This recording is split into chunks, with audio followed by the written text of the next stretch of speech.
శ్రీ సాయినాథాయ నమః. శ్రీ సాయి సచ్చరిత్రము 5వ అధ్యాయము. పెండ్లివారితో కలిసి బాబా తిరిగి షిరిడీకి వచ్చుట. ఔరంగాబాద్ జిల్లాలో దూపను గ్రామం కలదు. అచట ధనికుడగు మహమ్మదీయుడొకడుండెను. అతని పేరు చాంద్ పాటీలు. ఔరంగాబాద్ పోవుచుండగా అతని గుర్రము తప్పిపోయెను. 2 మాసములు వెతికినను దాని అంతు దొరకకుండెను. అతడు నిరాశ చెంది భుజముపై జీను వేసుకొని ఔరంగాబాదు నుండి దూపు గ్రామమునకు పోవుచుండెను. సుమారు ఒక 9 మైళ్ళు నడిచిన పిమ్మట ఒక మామిడి చెట్టు వద్దకు వచ్చెను. దాని నీడలో ఒక వింత పురుషుడు కూర్చొని ఉండెను. అతడు తలపై టోపీ, పొడుగైన చొక్కా ధరించి ఉండెను. చంకలో సకటా పెట్టుకొని చిలుము త్రాగుటకు ప్రయత్నించుచుండెను. దారి వెంట పోవు చాంద్ పాటీల్ను చూచి అతన్ని పిలిచి చిలుము తాగి కొండ తడువు విశ్రాంతి తీసుకోమనెను. జీను గురించి ప్రశ్నించెను. అది తాను పోగొట్టుకొనిన గుర్రముదని చాంద్ పాటీలు బదులు చెప్పెను. ఆ దగ్గరలోనున్న కాలువ పక్కన వెతుకుమని ఫకీరు చెప్పెను. అతడచుకు పోయి గడ్డి మేయుచున్న గుర్రమును చూసి మిక్కిలి ఆశ్చర్యపడెను. ఈ ఫకీరు సాధారణ మంజుడు కాదనియు గొప్ప ఔలియా అయి ఉండవచ్చు అని అనుకొనెను. గుర్రమును తీసుకొని ఫకీరు వద్దకు వచ్చెను. చిలుము తయారుగా ఉండెను. కానీ చిలుము వెలిగించుటకు నిప్పు గుడ్డను తడుపుటకు నీరు కావలసి ఉండెను. ఫకీరు సగటాను భూమిలోకి గుచ్చగా నిప్పు వచ్చెను. మరలా అక్కడే సగటాతో నేలపై మోదగా నీరు వచ్చెను. ఫకీరు చాపీన ఆ నీటితో తడిపి నిప్పుతో చిలుమును వెలిగించెను. అటుల సిద్ధమైన చిలుమును ఆ ఫకీరు తాను పీల్చి తర్వాత చాంద్ పాటీల్కి అందించెను. ఇదంతయు చూసి చాంద్ పాటీలు ఆశ్చర్యచకితుడయ్యెను. ఫకీరును తన గృహమునకు అతిథిగా రమ్మని చాంద్ పాటీలు వేడెను. ఆ మరుసటి దినమే ఫకీరు పాటీలు ఇంటికి పోయి ఇచ్చట కొంతకాలం ఉండెను. ఆ పాటీలు గ్రామమునకు మునసబు. అతని భార్య తమ్ముని కొడుకు పెండ్లి సమీపించెను. పెండ్లి కూతుర్ది షిరిడీ గ్రామము. అందుచే కావలసిన సన్నాహములన్నీయూ చేసుకొని పాటీలు షిరిడీ ప్రయాణమయ్యను. పెండ్లివారితో కలిసి ఫకీరు కూడా బయలుదేరెను. ఎట్టి చిక్కులు లేక వివాహము జరిగిపోయెను. పెండ్లివారు దూప్ గ్రామం తిరిగి వెళ్ళిరి. కానీ ఫకీరు మాత్రం షిరిడీలో ఆగి అచ్చటనే స్థిరముగా నిలిచెను. ఫకీరుకు సాయి నామం ఎట్లు వచ్చెను. పెండ్లివారు షిరిడీ చేరగానే ఖండోబా మందిరముకు సమీపంనున్న భక్త మహల్సాపతిగారి పొలంలోనున్న మర్రి చెట్టు కింద బస చేసిరి. ఖండోబా మందిరమునకు తగిలియున్న ఖాళీ జాగాలో బండ్లు విడిచిరి. బండ్లలో నున్నవారు ఒకరి తర్వాత ఒకరు దిగిరి. ఫకీరు కూడా దిగెను. బండి దిగుచున్న యువ ఫకీరును చూసి భక్త మహల్సాపతి రండి సాయి అని స్వాగతించెను. తక్కినవారు కూడా ఆయనని సాయి అని పిలువ ఆరంభించితిరి. అది మొదలు వారు సాయిబాబాగా ప్రఖ్యాతులైరి. ఇతర యోగులతో సహవాసము. సాయిబాబా షిరిడీలో ఒక మసీదులో నివాసం ఏర్పరచుకొనిరి. బాబా షిరిడీ రాక పూర్వమే దేవీదాసు అనే యోగి షిరిడీలో ఎన్నో సంవత్సరముల నుండి నివసించుచుండెను. బాబా అతనితో సాంగత్యమునకిష్టపడెను. అతనితో కలిసి కొంతకాలము మారుతి మందిరంలోనూ చావడిలోనూ ఉండెను. కొంతకాలం ఒంటరిగా ఉండెను. అంతలో జానకీదాసు గోసావి అని ఇంకొక యోగి అతడుకు వచ్చెను. బాబా అప్పుడప్పుడు ఆ యోగితో మాట్లాడుచుండెడివారు. లేదా బాబా ఉండు చోటుకు జానకీదాసు పోవుచుండెను. అటులనే పూనతాంబెయుండి ఒక వైశ్యయోగి షిరిడీ వచ్చుచుండెడివాడు. ఆయన గృహస్థుడు. పేరు గంగాగీరు. ఒకనాడు బాబా స్వయముగా కుండలతో నీళ్లు తెచ్చి పూల చెట్లకు పోయిచుండుట చూసి అతడు షిరిడీ గ్రామస్తులతో ఇట్లనెను. ఈ మని ఇచట ఉండుటచే షిరిడీ పుణ్యక్షేత్రమైనది. ఈయన నాడు కుండలతో నీళ్లు మోయుచున్నాడు. కానీ ఇతడు సామాన్య మానవుడు కాదు. ఈ నేల నిజముగా పుణ్యము చేసుకొనినది. కనుకనే సాయిబాబా అను ఈ మని రాబట్టుకొనగలిగెను. ఏవలా గ్రామంలోనున్న మఠములో ఆనందనాథుడు యోగి పుంగవుడు ఉండెను. అతడు అక్కల్ కోటకర్ మహారాజు గారి శిష్యుడు. అతను ఒకనాడు షిరిడీ గ్రామ నివాసులతో బాబాను చూడవచ్చెను. అతడు సాయిబాబాను చూచి ఇట్లనెను. ఈయన ఒక అమూల్యమైన రత్నము. సామాన్య మానవుల వలె కనిపించినప్పటికీ ఈయన మామూలు రాయి వంటివాడు కాదు. ఈయనొక అమూల్య వజ్రము. ముందు ముందు ఈ సంగతి మీకే తెలియగలదు. ఇట్లనుచు ఆనందనాథుడు తిరిగి ఏవల వెళ్ళెను. ఇది శ్రీ సాయిబాబా యవ్వనమున జరిగిన సంగతి. బాబా దుస్తులు వారి నిత్య కృత్యములు. యవ్వనమునందు బాబా తమ తల వెంట్రుకలు కత్తిరించుకొనక జుట్టు పెంచుచుండెడివాడు. పహిల్వాను వలె దుస్తులు వేసుకునేవారు. షిరిడీకి 3 మైళ్ళ దూరంలో ఉన్న రహతాకు పోయినప్పుడు ఒకసారి బంతి, గన్నేరు, నిత్యమల్లె మొక్కలు తీసుకొని వచ్చి నేలను చదును చేసి వాటిని నాటి నీళ్లు పోయిచుండిరి. అనుదినము వామన్ తాత్య అను కుమ్మరి బాబాకు కాల్చని 2 పచ్చికుండలను ఇచ్చుచుండెడివాడు. బాబా స్వయముగా బావి నుండి నీళ్లు చేది ఆ నీటిని పచ్చికుండలలో తోడి భుజముపై మోసుకొని తెచ్చి మొక్కలకు పోసెడివారు. సాయంకాలము ఆ కుండలను వేప చెట్టు మొదట బోర్లిచ్చుచుండిరి. కాల్చని వగుటచే అవి వెంటనే విరిగి ముక్కలగుచుండెవి. ఇట్లు 3 సంవత్సరములు గడిచెను. సాయిబాబా కృషి వలన అచట ఒక పూలచోట లేచెను. ఆ స్థలంలోనే ఇప్పుడు బాబా సమాధి ఉన్నది. దానినే సమాధి మందిరం అందురు. దానిని దర్శించుట కొరకే అనేక మంది భక్తులు విశేషముగా పోవుచున్నారు. వేప చెట్టు కింద ఉన్న పాదుకల వృత్తాంతము. అక్కల్ కోటకర్ మహారాజు గారి భక్తుడు బాయి కృష్ణాజీ ఆలీ బాగ్కర్. అతడు అక్కల్ కోటకర్ మహారాజు గారి చిత్రపటమును పూజించేడివాడు. అతడు ఒకప్పుడు షోలాపూర్ జిల్లాలోని అక్కల్కోట గ్రామమునకు పోయి మహారాజు గారి పాదుకలు దర్శించి పూజించవలెనని అనుకొనెను. అతడచ్చటికి పోక మునిపే స్వప్నంలో ఆ మహారాజ్ దర్శనమిచ్చి ఇట్లు చెప్పెను: ప్రస్తుతము షిరిడీ నా నివాస స్థలము. అచటికి పోయి నీ పూజ చేయుము. అందుచే అక్కల్కోట్ పోవలెనని తన నిర్ణయమును మార్చుకొని బాయి కృష్ణాజీ షిరిడీ చేరి బాబాను పూజించి అచ్చటనే 6 మాసములు ఆనందంతో గడిపెను. దీని జ్ఞాపకార్థము పాదుకలు చేయించి శ్రావణ మాసంలో ఒక శుభదినమున వేప చెట్టు కింద ప్రతిష్ఠి చేయించెను. ఇది 1834 శ్రావణ మాసంలో అనగా క్రీస్తు శకం 1912లో జరిగెను. దాదా కేల్కర్, ఉపాసనీ బాబా అనువారు పూజను శాస్త్రోకముగా జరిపిరి. దీక్షిత్ అను బ్రాహ్మణుడు పాదుకల నిత్య పూజకు నియమింపబడెను. దీనిని పర్యవేక్షించు బాధ్యత భక్త సగుణమేరు నాయక్కు అప్పగించబడింది. ఈ కథ యొక్క పూర్తి వివరములు. ఠానే వాస్తవుడైన శ్రీ బివి దేవ్ బాబాకు గొప్ప భక్తుడు. వీరు మమల్తాదారుగా పదవీ విరమణ చేసిరి. వేప చెట్టు కింద ప్రతిష్ఠింపబడిన పాదుకలకు సంబంధించిన వివరములన్నీయు సగున్మేర్ నాయక్ మరియు గోవింద కమలాకర్ దీక్షితుల నుండి సేకరించి పాదుకల పూర్తి వృత్తాంతము శ్రీ సాయి లీలా మాసపత్రిక 2వ సంపుటము మొదటి సంచిక 25వ పేజీలో నిరీతిగా ప్రచురించినారు. 1912వ సంవత్సరంలో బొంబాయి నుండి డాక్టర్ రామారావు కొటారే అను అతడు షిరిడీకి వచ్చెను. వానితో పాటుగా అతని కాంపౌండర్ను మరియు అతని మిత్రుడైన బాయి కృష్ణాజీ ఆలీ బాగ్కర్ అను అతడు వెంట తీసుకువచ్చిరి. షిరిడీలో వారు సగున్మేర్ నాయక్కు, జీకే దీక్షిత్కు సన్నిహితులైరి. అనేక విషయములు తమలో తాము చర్చించుకొనున్నప్పుడు సంభాషణ వశత్తు బాబా ప్రప్రథమున షిరిడీ ప్రవేశించి వేప చెట్టు కింద తపస్సు చేసిన దాని జ్ఞాపకార్థము బాబా పాదుకలను రాతితో చెక్కించుటకు నిర్ణయించిరి.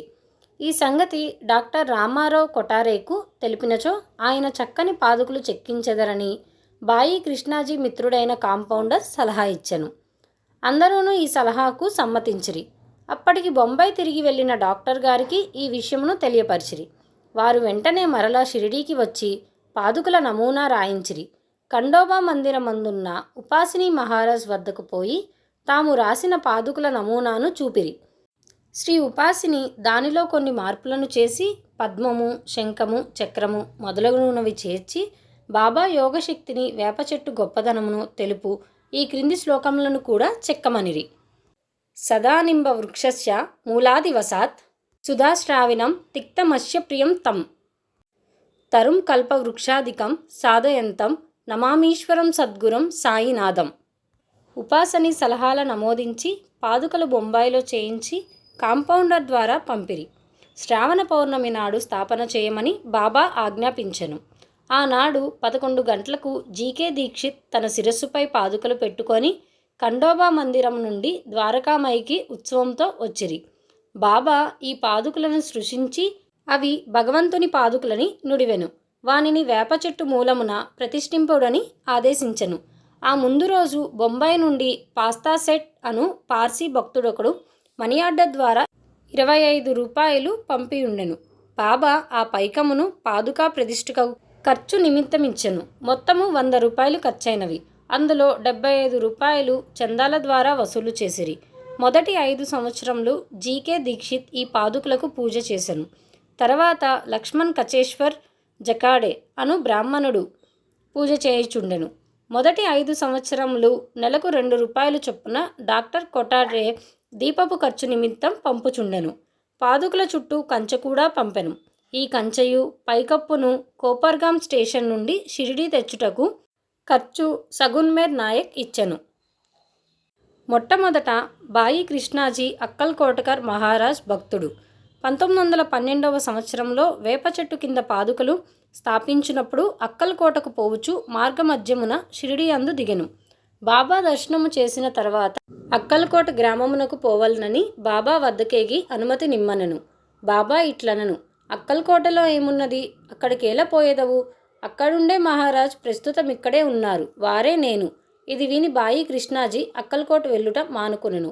పాదుకుల స్థాపన తర్వాత అనేక పర్యాయములు షిరిడీ యాత్ర చేసెను. హేమాడ్ పంతునకి ఈ వివరాలు తెలిసి ఉండవు. తెలిసి ఉన్నచో సచ్చరిత్రలతో వ్రాయుట మాని ఉండరు. మొహియుద్దీన్ తంబోలీతో కుస్తీ జీవితంలో మార్పు. షిరిడీ గ్రామంలో కుస్తీలు పట్టుట వాడుక. అచ్చట మొహియుద్దీన్ తంబోలీ అనువాడు తరచుగా కుస్తీలు పట్టుచుండెడివాడు. వానికి బాబాకు ఒక విషయంలో భేదాభిప్రాయం వచ్చి కుస్తీ పట్టిరి. అందులో బాబా ఓడిపోయెను.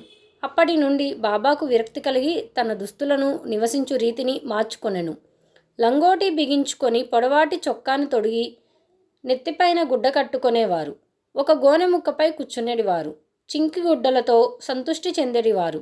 రాజ్యభోగము కంటే దారిద్ర్యమే మేలని అనేవాడు. పేదవారికి భగవంతుడు స్నేహితుడనేవారు. గంగాగీరుకు కూడా కుస్తీలయందు ప్రేమ. ఒకనాడి కుస్తీ పట్టుచుండగా అతనికి వైరాగ్యము కలిగెను. అదే సమయంలో దేహమును దమించి దేవుని సహవాసము చేయమని ఒక అశరీరవాణి అతనికి వినిపించెను. అప్పటి నుండి గంగాగీరు సంసారము విడిచెను. ఆత్మ సాక్షాత్కారము కొరకు పాటుపడెను. పూనా తాంబే దగ్గర నది ఒడ్డున ఒక మఠమును స్థాపించి తన శిష్యులతో నివసించుచుండెను.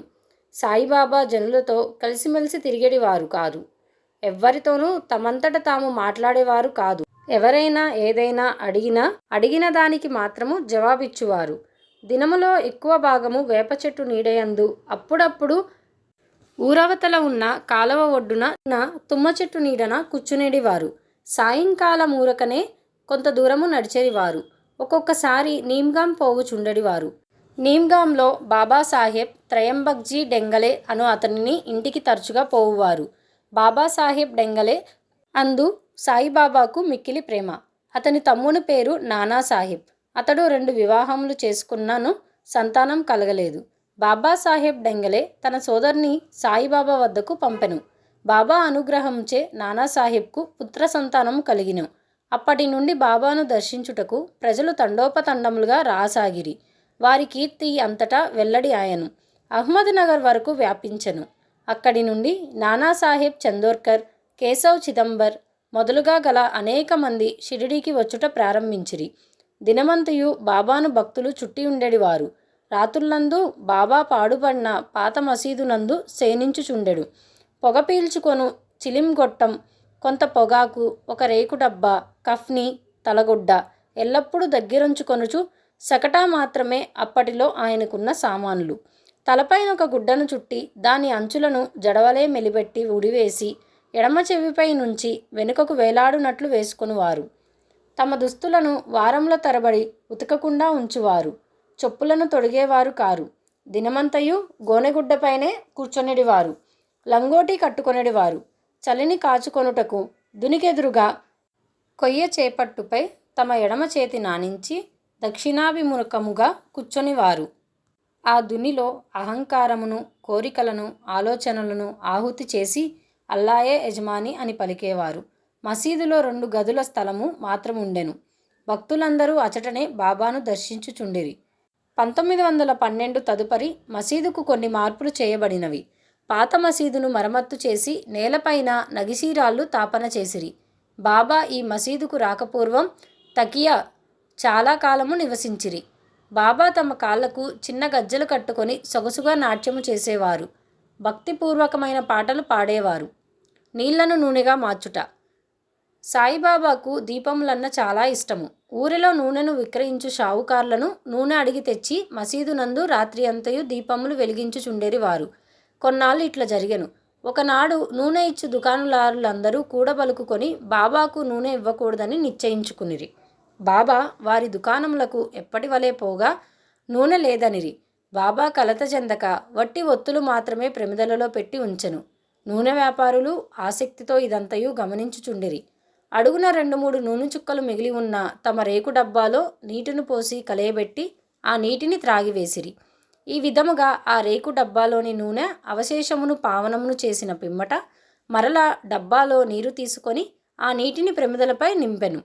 దూరముగా నిలిచి పరీక్షిస్తున్న దుకాణదారులు విస్మయమొందినట్లు ప్రమిదలన్నీయు తెల్లవారు దాకా చక్కగా వెలుగుచుండెను.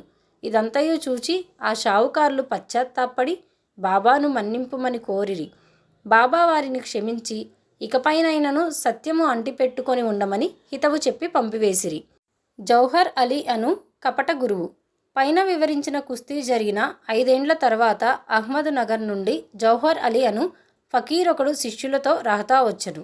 వీరభద్ర మందిరమునకు సమీపంలో ఉన్న స్థలములో దిగెను. ఆ ఫకీరు బాగా చదువుకున్నవాడు. అన్నంతయు వల్లించగలడు. మధుర భాషణుడు. ఆ ఊరిలోని భక్తులు వచ్చి వానిని సన్మానించుచు గౌరవముతో చూచుచుండెరివారు. వారి సహాయముతో వీరభద్ర మందిరముకు దగ్గరగా ఈద్గా అను గోడను నిర్మించుటకు పూనుకొనెను. ఈదుల్ ఫితర్ అను పండగ నాడు మహ్మదీయులు నిల్చుకొని ప్రార్థించు గోడయే ఈద్గా. ఈ విషయంలో వివాదము లేచి అది ఘర్షణకు దారితీసెను. దానితో జౌహర్ అలీ రహతాను విడిచి షిరిడీ చేరి బాబాతో మసీదు నందుండ సాగెను. ప్రజలు వాని తీపి మాటలకు మోసపోయిరి. అతడు బాబాను తన శిష్యుడని చెప్పువాడు. బాబా అందులకు అడ్డచెప్పక శిష్యుని వలె మసులుకొనెను. తర్వాత గురు శిష్యులిద్దరూ రహతాకు పోయి ఇచ్చట నివసించుటకు నిర్ణయించుకుంటిరి. గురువునకు శిష్యుని శక్తి ఏమీయూ తెలియకుండెను. శిష్యునికి మాత్రం గురువు యొక్క లోపాలు బాగా తెలియను. అయినప్పటికీ బాబా ఆ కపట గురువునెప్పుడు అగౌరవించక శిష్యధర్మము శ్రద్ధగా నెరవేర్చుచుండెడివారు. అప్పుడు వారిరువురు షిరిడీకి వచ్చి పోవుచుండెడివారు. కానీ అధికముగా రహతాలోనే నివసించేవారు. షిరిడీలోని సాయి భక్తులకు బాబా ఆ విధంగా రహతాలో ఉండుట ఎంతమాత్రమూ ఇష్టం లేకుండెను.